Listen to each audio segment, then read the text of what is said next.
টি-20 বিশ্বকাপ ঘিরে চলমান বিতর্কে এবার বাংলাদেশ ও পাকিস্তানের অবস্থানকে সমর্থন জানিয়েছেন ইংল্যান্ডের সাবেক অধিনায়ক নাসের হোসেইন। আইসিসিকে সব দেশের প্রতি সমান আচরণের আহ্বান জানিয়ে তিনি বলেছেন, খেলাধুলায় রাজনীতির প্রভাব থামানোর সময় এসেছে।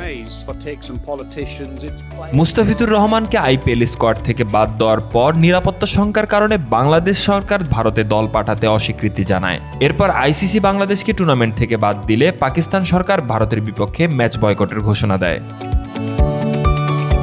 স্কাই ক্রিকেট পডকাস্টে নাসির হোসেন বলেন, নিজেদের সিদ্ধান্তে অটল থাকা বাংলাদেশের অবস্থান তার ভালো লেগেছে।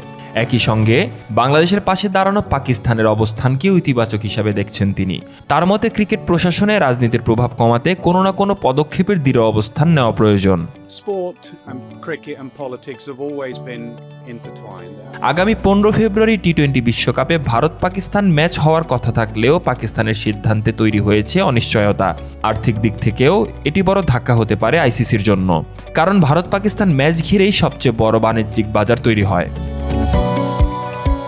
নাসির হোসেনের মতে, ক্রিকেট আগে বিভিন্ন দেশের সঙ্গে সম্পর্ক সেতুবন্ধন তৈরি করত, কিন্তু সাম্প্রতিক সময়ে রাজনীতি ও ক্রিকেটের দূরত্ব কমে যাওয়ায় এই পরিবেশ বদলে যাচ্ছে।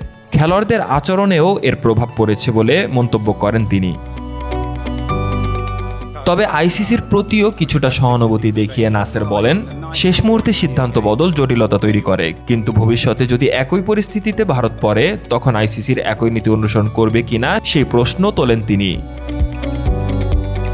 সবশেষ তার বার্তা, ক্রিকেটের স্বার্থে সব দেশের সঙ্গে সমান আচরণ নিশ্চিত করাই এখন আইসিসির সবচেয়ে বড় দায়িত্ব। শাহরিয়ার বাঁধন, স্পোর্টস 24 বিডি।